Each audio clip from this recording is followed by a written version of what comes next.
anything interesting on Reddit this morning. 2 billion damage with Shaltier. That's pretty good. 777, except they didn't get it. Long banner. PvP. Advice. Holy new banner. Hello everyone. Welcome back to another video. If you couldn't guess by the mini intro, yes, today we're going to be talking about the new upcoming banner, maintenance, and almost everything it has to offer. The maintenance includes a load of new content such as Chapter 24 of the main story, a couple new login bonuses, the new featured Ascended unit, Luana, some Dream Awakenings to what looks like the rest of the Ninja Saga cast, and the 16th floor / area of the Fire, Water, and Earth Elemental Ruins. There are also two featured banners such as the Unit banner and the True Weapon banner, along with the Alch banner that I'm actually glad that they chose to keep as a common theme for single target unit banners such as this one. I'll have to skip the Dream Awakenings for now since we don't have any solid info on them yet, but as far as everything else, I'll be covering as much of it as I possibly can find info on and give you my opinions on the new banner. The banner. I honestly think they low-key kind of cooked with this banner. Decent units overall, if you're a new player that is. You have some nice damage dealers / nukers, a taunt tank, literally Heart himself, and what looks like a support unit. As far as you vets go, I honestly could see this as a hard skip unless you're really trying to collect them all or had really bad luck somehow and don't have Heart. With all that said though, my overall thought on this is it's kind of a trap. And I'll tell you why, but before I do, I want to go over the units and their kits and give a summary overall on them for anyone who might be wondering.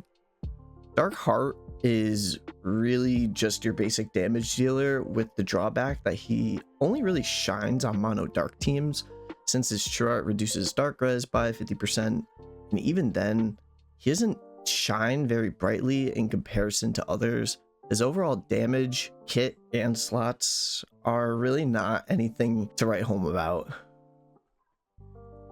Water Priscilla, in my opinion, is by far the best water nuker in the game to this date. Her damage potential is kind of insane for only being an awoken unit. Her water res down on her char is really solid, and her slots are also really nice for a nuking unit. The only downside to her is that water element overall doesn't really have any other awoken damage dealers that can compete with her at all, and I feel this alone inflates her potential for being the best in her category. Earth Vaulty is overall a really solid unit, and even in today's Ascended era, really solid passives, being able to give himself a 25k taunt barrier and up to 40 arts on the skill, and his slots are good. There honestly isn't anything necessarily bad I can say about this unit, to be honest, other than the fact that in most cases he gets heavily outshined by meta units like Shiro Emiya and specifically Kirasame.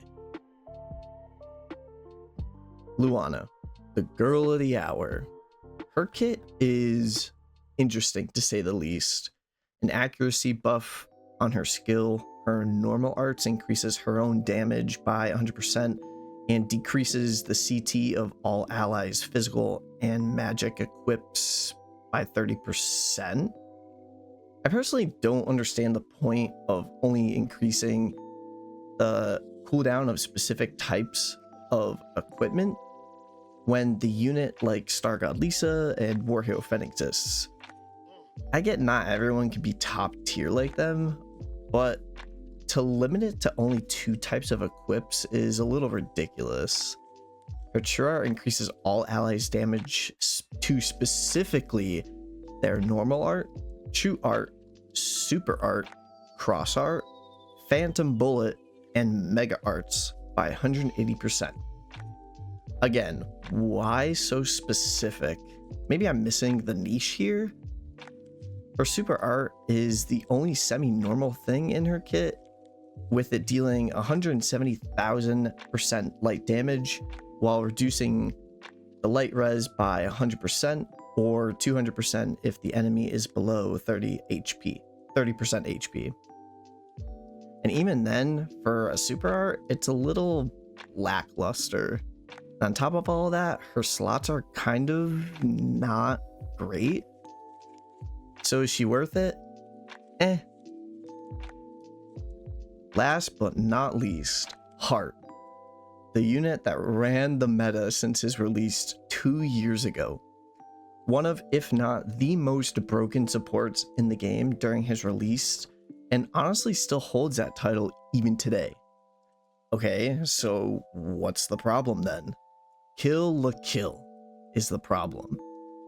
I won't go too in depth with this until it gets closer to the release of the rerun, but Mako and Hoka specifically, these two units are going to shift the meta so much it's not even funny. I personally think the human meta will surface just because of these two, alongside Warhero Fen and other units. Now, does this mean Heart is a bad unit? No, not in the slightest. He alone carries this banner. He is just finally getting power crept is all. In summary, this banner boils down to 2 damage dealers held back by their element, a retired taunt tank, a confused lolly that doesn't know what she wants to be, and a power crept retired support. Okay, so what's my take then? I'd say if you're a collector or are missing Heart, just do your one and done. I'd rate this banner not pity worthy at all. I'd say you also should throw at least the first 5k ALP towards the banner as well, but nothing really beyond that. Anyways, that's kind of it. There really isn't much else to say about this maintenance other than the new banner and chapter 24, but I mean, it's just chapter 24. There'll probably be some sort of shop that you can buy things in, and obviously you just kind of grind it out and buy whatever's in the event shop, if there even is an event for chapter 24. Well, I want to thank all of you for watching, and I will see you all in the next video. Later.